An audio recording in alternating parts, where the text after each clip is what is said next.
The wind howled like an angry beast tearing through the plains. Sarah, a young widow, fought to keep her. Barn doors from flying off their hinges, as the sky turned a wicked shade of green. Her tiny farm had already been half destroyed by drought and debt, yet she stood alone, fearless in the face of the storm. Suddenly, through the wall of dust, she saw a figure staggering toward her, a man on horseback. Barely conscious, his coat ripped, his hat long gone. Without a second thought, she ran out into the chaos, pulling him from the edge of the storm's rage. They crashed into the barn as the tornado roared past, shaking the ground beneath them. The stranger was bleeding, his chest rising shallowly. Sarah tore part of her dress to bandage his wound, whispering prayers as thunder cracked like a whip above. Hours passed before the storm calmed, leaving silence heavy as sorrow. When he finally opened his eyes, they were deep and steady, the eyes of a man used to command. "You risked your life for me," he said, his voice rough. "I couldn't watch anyone die out there," she replied softly. She offered him shelter for the night, feeding him with the last bread she had, her heart uneasy but kind. He told her little about himself, only that his name was Luke. That night, as he slept by the dying fire, she looked at him and wondered why fate had brought a stranger to her, door at the edge of ruin. She had no idea the storm had delivered not just danger, but destiny itself. Morning came with the scent of wet soil and shattered trees. Sarah rose early, tending to her few remaining chickens while Luke helped mend the barn roof, his strong hands skilled and patient.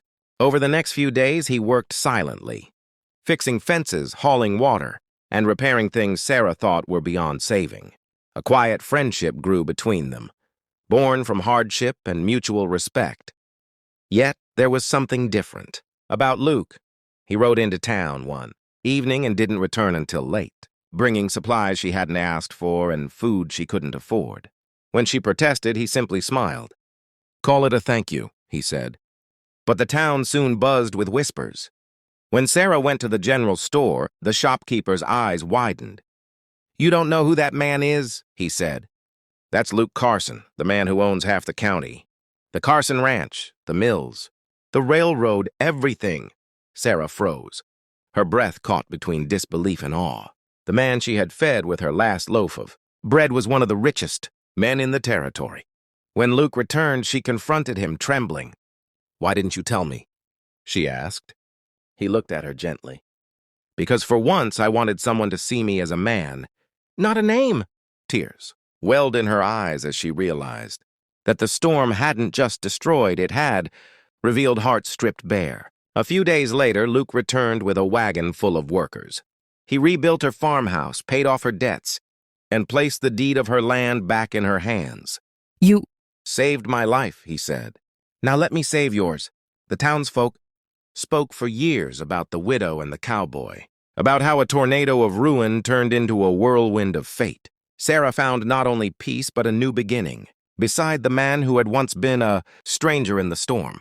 And as the golden fields swayed once again under calm skies, she often whispered, "Sometimes the fiercest storms bring the kindest souls." Months passed, and the once desolate widow's farm thrived under the wide skies of the prairie.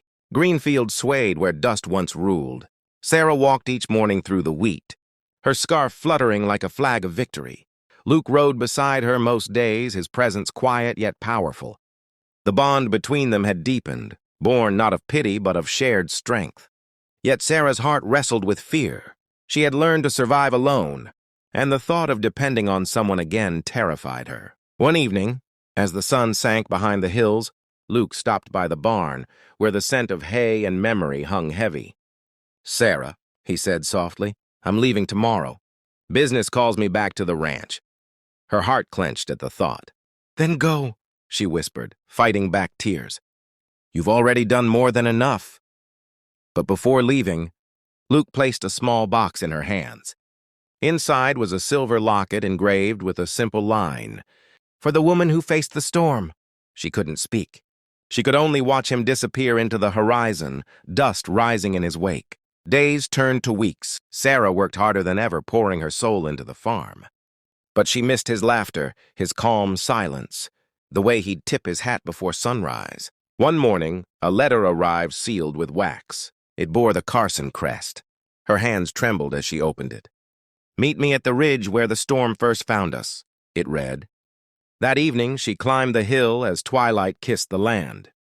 And there he was, Luke, waiting beneath the same sky, but now clear and golden. "Sarah," he said, stepping closer, "I left because I needed to build something worthy of you.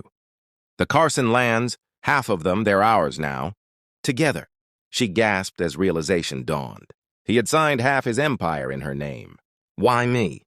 she whispered, tears glistening. "Because," he said, voice steady, "you're the only one who saw me as a man, not a title. You gave me life when the storm tried to take it."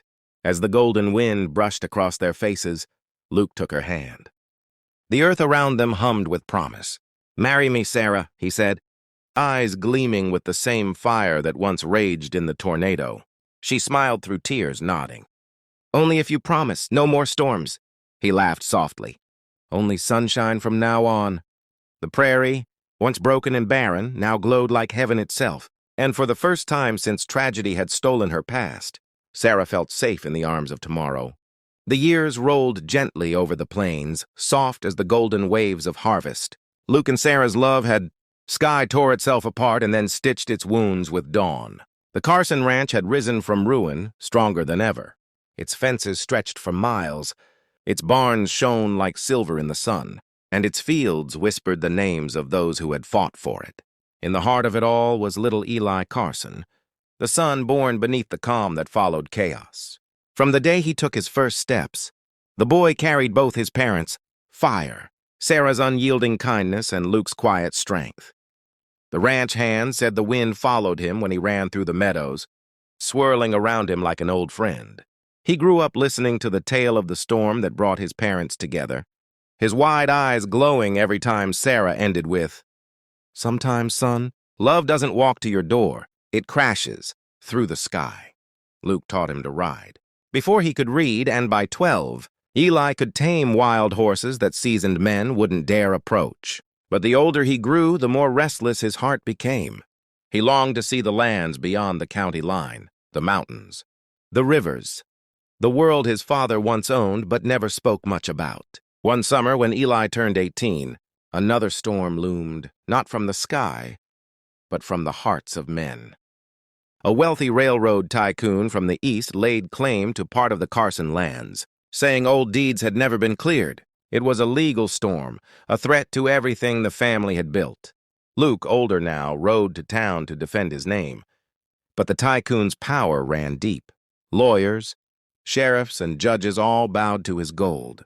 For the first time, Luke looked defeated. Sarah saw it in his eyes. The same fear she'd once seen years ago when the first tornado came. But Eli stood tall, fire blazing in his gaze.